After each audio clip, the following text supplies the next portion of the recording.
This episode of The Modern Man is sponsored by Addo Global. Leaders develop people. You look at the fruit.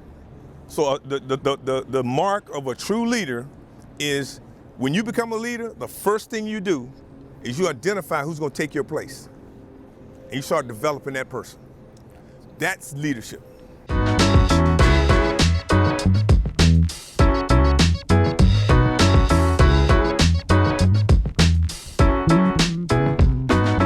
What's going on, guys? Welcome back to another episode of The Modern Man. It's a pleasure to have you here with us today. It's also a pleasure to be here on the rooftop of Ink and Ivy here in downtown Greenville. I'm joined by our panelists. We have Jonathan Parker off to my left. We have Tim Pecoraro over here to my right, and I'm so excited to introduce our guest for today, Carl Sharperson Jr., sitting right here to my left. Carl, thank you so much for joining us today. I'm really excited to hop in today's subject. We're going to be talking about leadership, and regardless of what some of the men and women watching might think, we're all leaders in our own life. But before we jump into the subject matter, I'd love to have you introduce yourself so we can get familiar with who you are and what it is you do. Okay. Yeah, my name is Carl Sharperson. I was born in Washington, D.C., born to the grandson of a Virginia sharecropper. That was my mother, and then my father grew up in Orangeburg, South Carolina. He was in the Marine Corps. But I grew up there in an all-black environment. At the age of 14, my dad decided to move us to Spotsylvania, Virginia. So my experiences there were very similar to the ones as the movie Remember the Titans. I learned a lot about life, learned a lot about people, played football for the first time, learned some lessons there, was blessed to get an appointment to the Naval Academy, attended the Naval Academy, played Division I football. Graduated, then I became a Marine, decided to become a Marine pilot. So I was a pilot in the Marine Corps for 5.5 years. Decided to leave the Marine Corps and work for Procter & Gamble for 7.5 years in Albany, Georgia, Cincinnati, Ohio. Then I worked for Frito-Lay for 3 years in Indianapolis, Indiana. Then I worked for Colgate-Palmolive for 6 years in Topeka, Kansas. Came to South Carolina in '99 as the vice president of manufacturing for Dunlap Schlesinger, which is a golf ball manufacturer in Westminster. My boss and I agreed to disagree. I decided to start up my own business, doing speaking, business consulting, executive coaching, strategic planning. And about 15 years ago, I started doing professional recruiting also. And 2 years ago, I authored my first book called Sharp Leadership, Overcome Adversity to Lead with Authenticity. Glad to be here. It's a pleasure to have you, and I have read that book. It's a great book. I encourage anybody watching to pick it up themselves. I know we can get it on Amazon as well, and I'll be sure to share that link.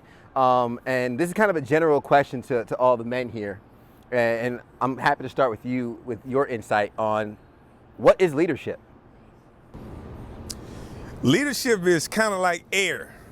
You can't see it, but you know it when you get there, right?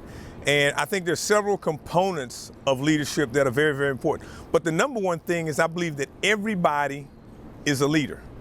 We were all created to lead, not necessarily people. We were created to lead and have dominion over the earth and animals and everything. So at a minimum, we were created to lead and manage the earth.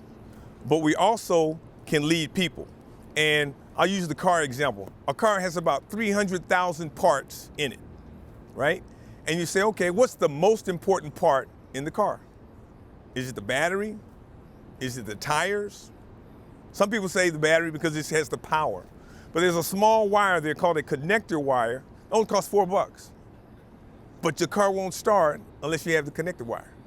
So just like the church is a body that has a bunch of parts, everybody is a leader, and it just depends on what your part is, but all parts are important.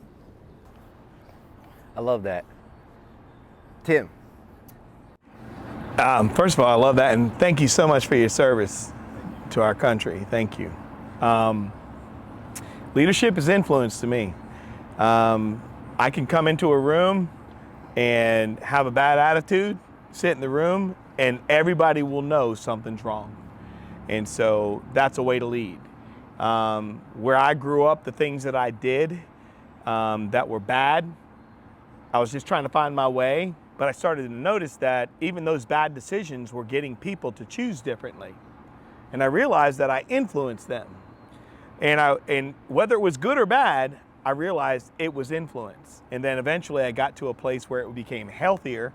And then I realized that, wait a second, leadership it's influence. And whether you lead yourself, what are you doing influentially to yourself in the way you make decisions or other people around you? Even if you're stuck underneath someone else, and you can influence, you can get a whole bunch of employees to get all freaked out by the way you come in. You can talk, you can whisper, or you can lead and say, look, even though we don't know what's going on, what we can do is, work together. It's still influence. At the end of the day, the genesis of leadership still, to me, comes from influence. And we all have the ability to influence at the lowest level. I love that. Jonathan, I'd love to hear your reflection on leadership, and then I'd love to jump a little bit more into Carl's story. But when you hear leadership, what is your reflection on that? I mean, when you're in your 20s, you're called a young leader, right? You're a young leader. I'm 36, and now I want to be called a young leader now because I think people are overestimating the leadership of a 36-year-old. I think mine, and I'll keep it concise because I believe my definition is changing, or my understanding of it. The idea of air and influence, I'm starting to realize that a leader is an environmentalist, not in the sense of caring for the trees and the planet, even though I think we probably could do a better job at that. But they create the environment for people. So you don't see it sometimes, you don't feel the air, and you're having that influence. But for me, a true leader is one who creates the environment for others to thrive. And I think what I used to think that meant I had to be up front, and sometimes maybe that's appropriate, but I think for me now, what's the best place for me to be an environment creator? And I'm starting to unpack that. It's my job to create those environments for people to thrive. Can I add one other thing? Yeah. One other thing about the leadership piece, which is different than anything else, and I've just come to learn that recently, is leaders create others. Leaders develop people. You look at the fruit. So the mark of a true leader is when you become a leader, the first thing you do is you identify who's going to take your place. And you start developing that person. That's leadership. I'm going to write that down because that's the first time I've heard that. Give me credit for it when you use it. Yes, sir. I'd love to hop into and just kind of knowing your story. And when we talked on the podcast, No Rain, No Rainbows, you were mentioning how football into the Naval Academy, you had a coach, I guess, which was the first example of a leader. I'd love for you to unpack on the importance of that for you in your life and how that's kind of shaped everything moving forward. Okay. My coach's name was Coach Sparks. He was the third most influential person in my life. My parents were the most influential, but Coach Sparks, I went out for football for the first time. I'd never played tackle football before. And he said, you got your pads the first day. If you don't want to play, turn them in. No harm, no foul. But if you come back the second day, I need you to stay until the end of the season because quitters never win and winners never quit. He said, if you quit my football team, then you get married, you might quit your spouse. Quit your spouse and have kids, you might quit your kids. Start going to school and quit school because once you quit the first time, it's easy to quit the next time. So I developed a mindset of never quitting. That was very, very important because when I applied to the Naval Academy, I couldn't get in initially because I was not competitive academically with my GPA and my SAT scores. So I went to prep school to learn to study for the first time. Then I entered the Naval Academy after a year prep school. Now, the Naval Academy, individuals that get in there, we're talking 4.0, 4 or 5 letter winners, captains of 3 or 4 teams, 20% Boy Scouts. I mean, it's the creme of the creme. I barely get in, right? So my first class was chemistry. Everybody was an engineer at the Naval Academy. After about 2 weeks, my professor, I sensed that he's talking French and I only understand English, right? So I can remember crying myself to sleep saying, Lord, what am I going to do? I said, you know what? I'm not going to quit. So I went to the professor and I said, Professor, I need help. About an hour, he spent about an hour with me, told me some formulas and things like that. It made a little bit more sense, but I determined at that point in time that I was going to spend whatever time I needed in chemistry. So I spent more time in chemistry than any of my subjects, and I made a B in chemistry both semesters. If I did not have that mindset of not quitting, that never would have happened. Fast forward, I go to flight school. They tell you the first day in flight school, attrition rate is 66%. 1 out of 3 graduate. I look to the left, I look to the right, I said, y'all not gonna make it, but I'm gonna be here because Coach Sparks said quitters never win and winners never quit. Exactly, I got a plan. You guys got something else? Exactly, so I busted it and got my wings. So those are some examples of how instrumental that was, and it just has carried throughout my life. You go through stuff, and that's why my book is called Overcome Adversity to Lead with Authenticity. When I went to move from Washington, D.C. to Virginia and integrated a school, I did not want to be there. But because I was in that environment, it caused me to do some things that I normally wouldn't do. If I could have gotten out, I would have got out. But while I was in that pressure cooker, I learned some stuff, and it still applies to me today. Can you think about, and obviously maybe not a name, but maybe a mindset? I mean, you talk about the quitting mindset, but a mindset of a student who is in a similar position as you, integrated school, didn't want to be there, would have gotten out if they could. I mean, what was the mindset of a person who did quit? Like, what did you see during that time specifically that separated you from a person that had a different mindset? Well, when I went to the Naval Academy, everybody that gets in my opinion, has the academic credentials, the physical abilities, all that other stuff to get in. But everybody's not going to graduate. The difference is the mindset. You got to say you're gonna get through it and win. One of the things I think we suffer from today is, I'm a first generation college graduate, right? So, and my kids are probably 10 years younger than my peers' kids because I decided to get married at an older age. So my kids were probably 5 or 6 years old at the time. My peers' kids are 16, 17, 18, 19. I'm listening to them tell me stories about their kids not being able to compete academically, on drugs, all this negative stuff. I'm thinking, what the heck is going on? My sense is this. They were first generation. They struggled, but they made it. So when they were growing up, it was kind of like, you know what? That stuff that's up there is a whole lot better than what's back here. The kids that they're raising today are saying, looking back here, I got my TV, I get 3 squares a day, I don't have to do it, a roof over my head, that stuff out there is scary. I'm gonna stay at the house. So I think it's mindset. I would say each and every single one of us, and even the ones watching, have been in a situation where they wanted to quit. But quitting wasn't an option. For me, it was in college. After my first year of college, I had a 1.9 GPA. Solid one. Oh yeah, solid 1.9. And I used to be afraid to share that, but my new thing, I articulate it this way. It was a reflection of my effort, not my intelligence. But when I switched my major, I remember sitting with my advisor and he was telling me I had to take chemistry 1, chemistry 2, calculus, all these things to study weather. And he's like, you're gonna have to do 5 years. I was like, you call my parents and tell them that, because that's not acceptable. Like, we gotta do this in 4 years. Long story short, he laid out what I had to do to graduate in 4 years. You talk about having what you need at home. What I had at home was a mom and a dad that says you better graduate in 4 years because that's your only option. You're on your own if you don't. So I knew I didn't have an option out. So I think there's some benefit to almost, I don't want to say burning your plan B or not having a backup plan or not having a parachute, but there's benefit to being committed into what your plan is. There's benefit in being committed into what you're doing. What would you say to somebody that's afraid to quit? And this can kind of be general. Well, so answer that question, because I think it plays into it. It sounds like the mindset of belief and behavior that you talk about all the time.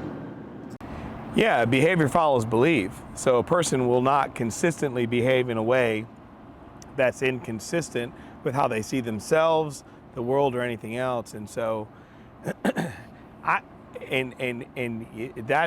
to me is the strongest thing, is like, we need to spend more time as leaders and with people, it's like working on the belief system that people carry, because here's the thing, and I'm looking at this camera and I'm going to tell you right now, quitting is always an option.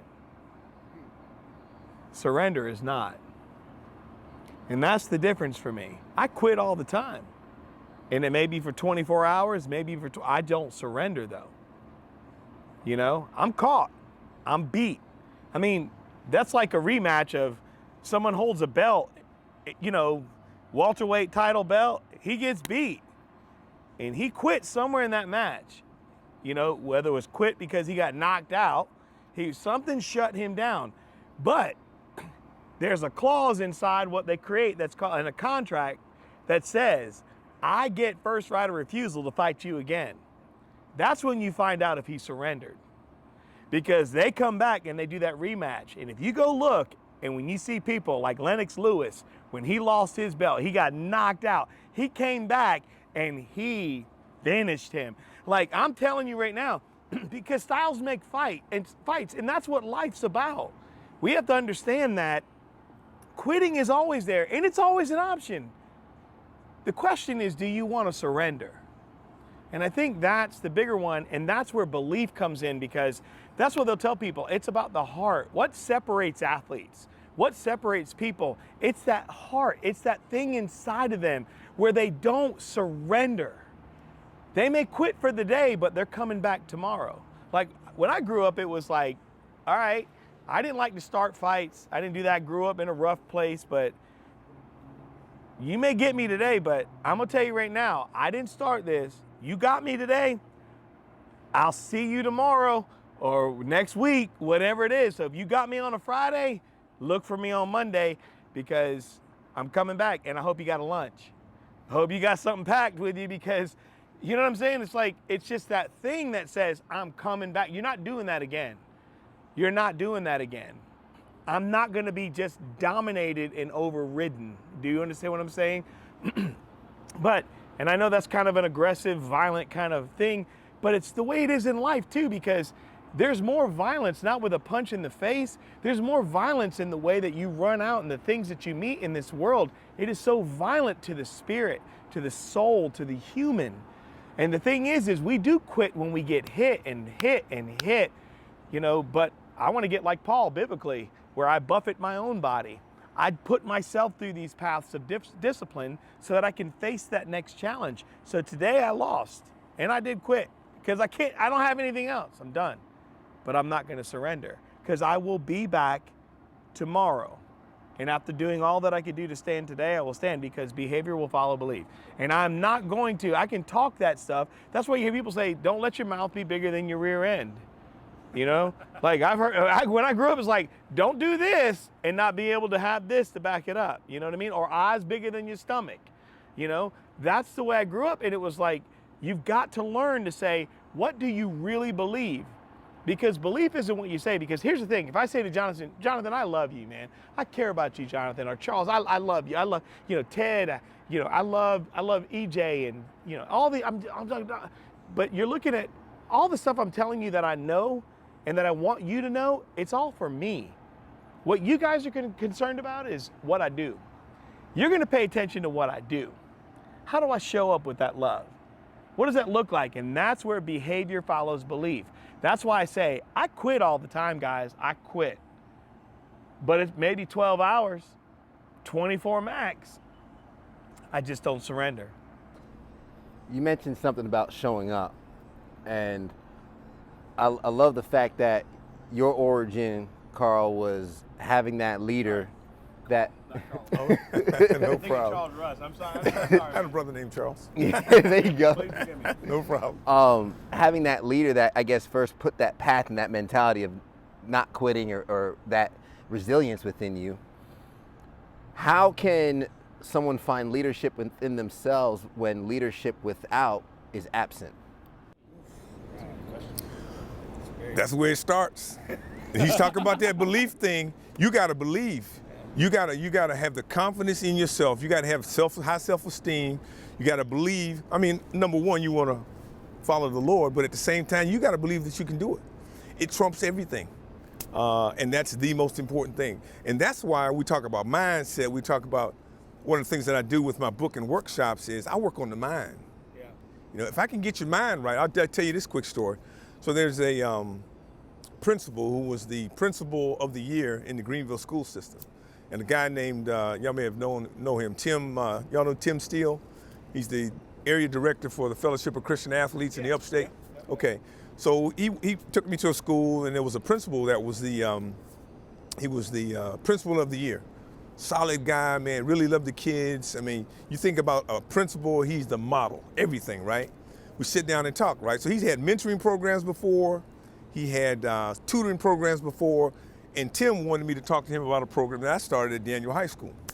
So we were talking, and I said, I said, principal, I said, if you could change one thing in these young men, and these young men, these students at the school, at the high school, they were 50-some% Hispanic, 70% African American, the rest were white, 100% free and reduced lunch. He said, I got students that come in here and work, go to school, and they're the sole breadwinner for their family, and their parents can't speak English. That's the environment that he's in, right? So I said, well, if you could wave a wand, what would you do? He says, man, I changed the attitude.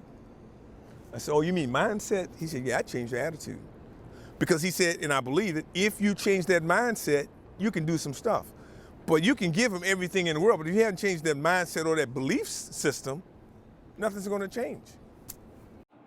So if I could say this, do you know a lot of people, what you just said about that attitude, he said attitude, you're talking about mindset, which they're in that same family. Do you know most people think that attitude is like a skill? Attitude's a choice. And I'm curious, like, what would you say to people, to that regard, like, about choice? People understanding the power of their own choice. What would you say to that? Well, I would say, what I do is I take people through a, number one, okay, let's do it this way. So, one of the most powerful tools or exercises is a testimony. It's in the Bible. So what I have found is that if you really want to change people's mindsets and attitudes, you show them and say, look, this is what somebody else did. This is what I did. And these are the steps to do it. That testimony. To me, that's the most powerful tool to change the inward thing of an interview, if they don't have the confidence, if they don't have the attitude. Attitude, I was a pilot, so in the cockpit, there's this thing called an attitude adjustment.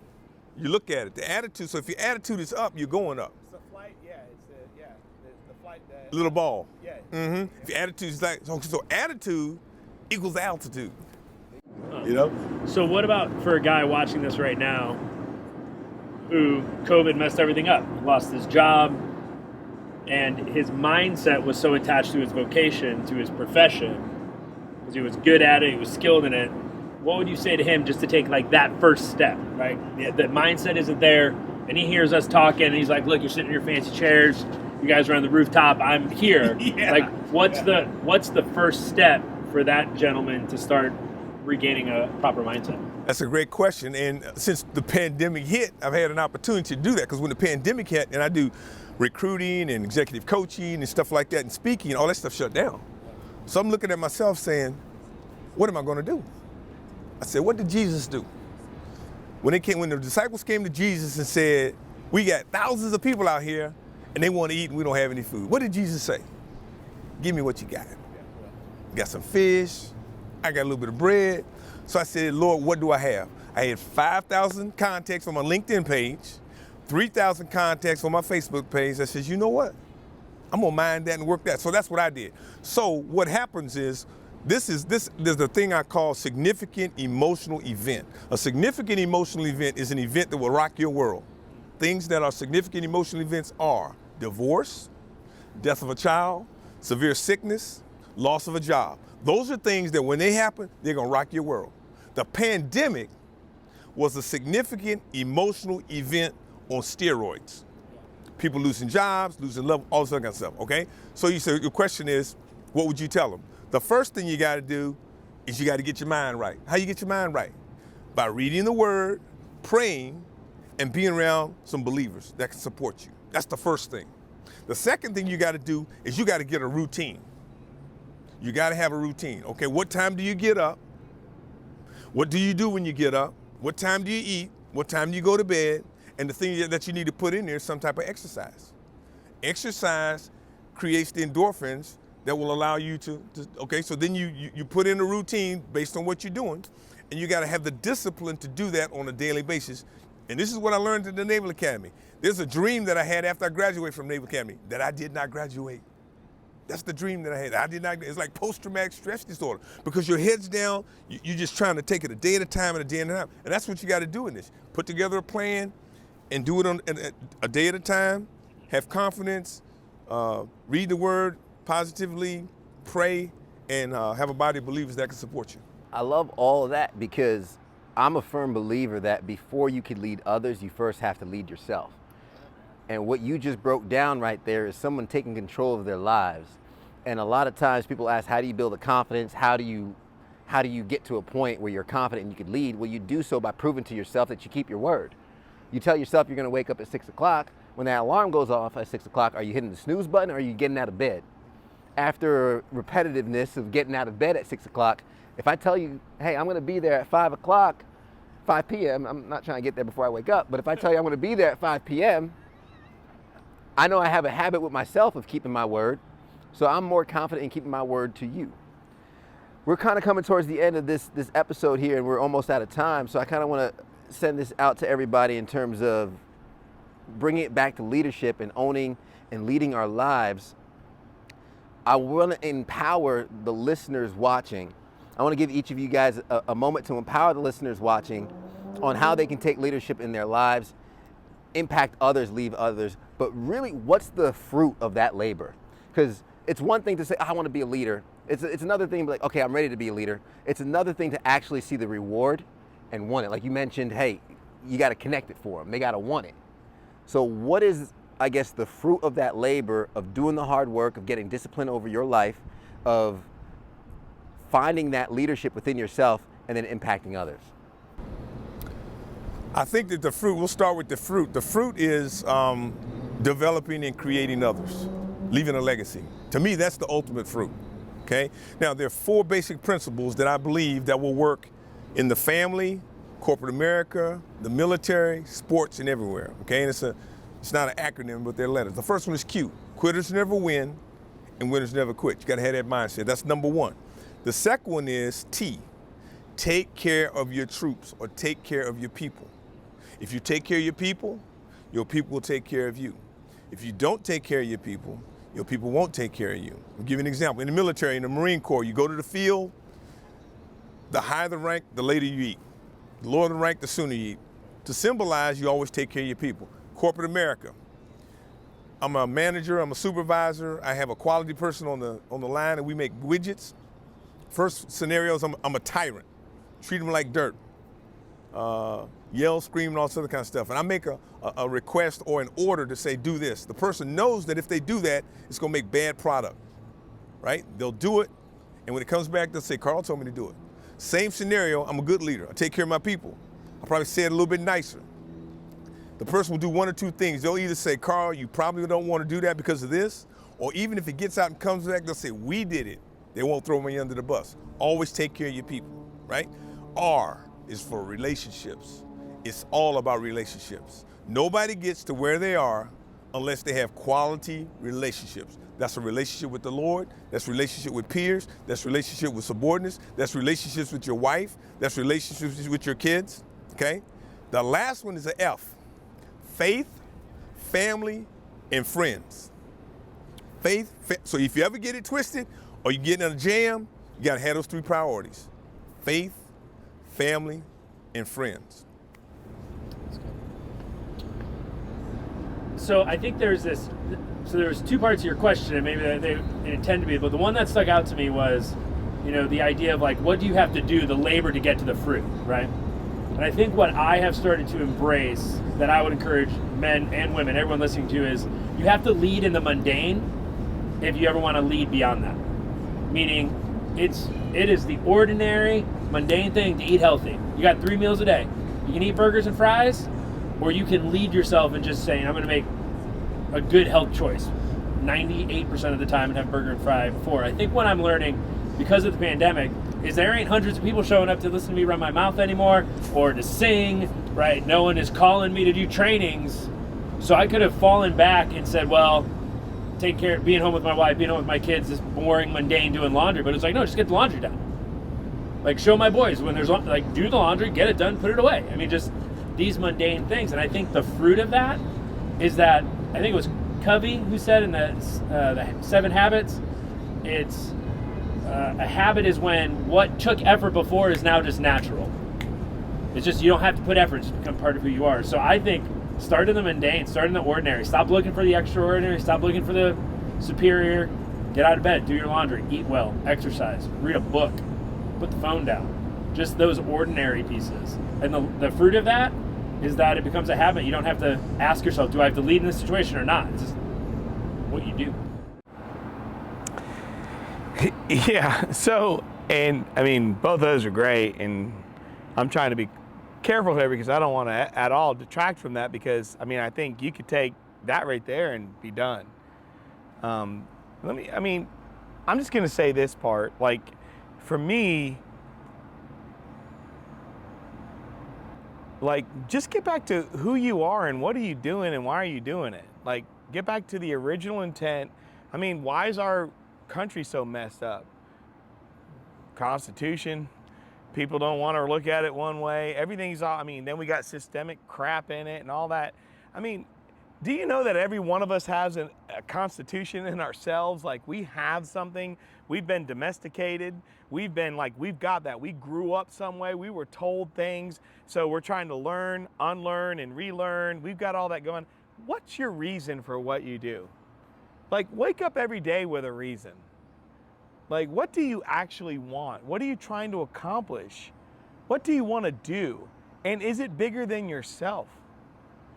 You know, is it bigger than you? And that bigger than you, can that spread? You know, like, can you get a vision for it, like being contagious in a healthy way, to where it serves the greater good for other people? You know, because that's my thing. Everything that I do, if it's not serving other people, and I don't care who they are, I don't care if it's a person that hates me, I'm still gonna wake up tomorrow. That's my goal. If God gives me the breath tomorrow morning, I wanna wake up and I want to do things that even the person, it's still out there for them to use it to improve their life. And I think that's the thing. Who are you? How are you showing up? And can this move beyond yourself? Is it bigger than you? To where if it doesn't work, you look like a fool. Kind of like this. I can pray for something. It's like Noah in the ark. Hey, there's no rain. I'm building this boat. Never seen rain before, you know, but here comes this. They're laughing at him. If God doesn't show up, I'm an idiot. Well, that's kind of the way I want to do things. If the world doesn't change from the efforts that I'm doing, I'm okay with being the idiot, but I'm clear on who I am. I love that. I'm pretty sure that's our time, but I have some feedback and some notes I want to share with some of the listeners before we end, but I don't want to do that without first thanking you, Carl Sharperson, for joining us today. I encourage folks to get your book. Where can they get that book? How can they get in touch with you?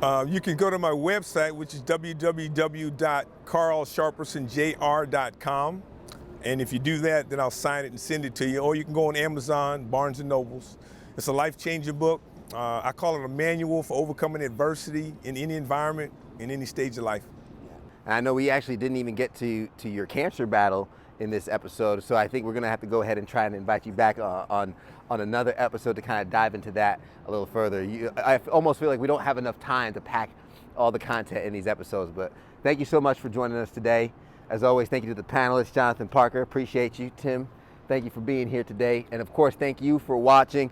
The main thing I wrote down here is I got to the end of all this, to sum it all, leadership is not pretty. If you go on social media, if you go on Facebook, Instagram, you're gonna see, if you type in leadership, this is a project, type in hashtag leadership, look at how many people in suits you see, look at how many nice cars you see, how many beautiful offices with the huge skyline. That's not leadership. Nope. Leadership is not pretty. It starts within, even more so when you're missing the leadership without. And there are things that you have to do in terms of identify who is going to take your place. I got to credit Carl Sharperson for saying that, but that hit me hard. Identify who's going to take your place, because leadership is also not a selfish thing. It's a selfless thing. Something to keep in mind. Don't surrender. Don't surrender. I love the never quit mindset, right? But when you get to the minuscule, some days are going to be better than others. Bounce back, don't surrender, always come back, have confidence. Build that within yourself, and you build that by going through the mundane, the routines, the day in and day out. Do what you tell yourself you're going to do first, and then you'll be confident to keep that promise with others. And you build leadership, you build influence by being reliable to others. People will only follow you when they feel like they can rely on you. And if you don't have that person to rely on in your life, go out there and be the person to rely on yourself.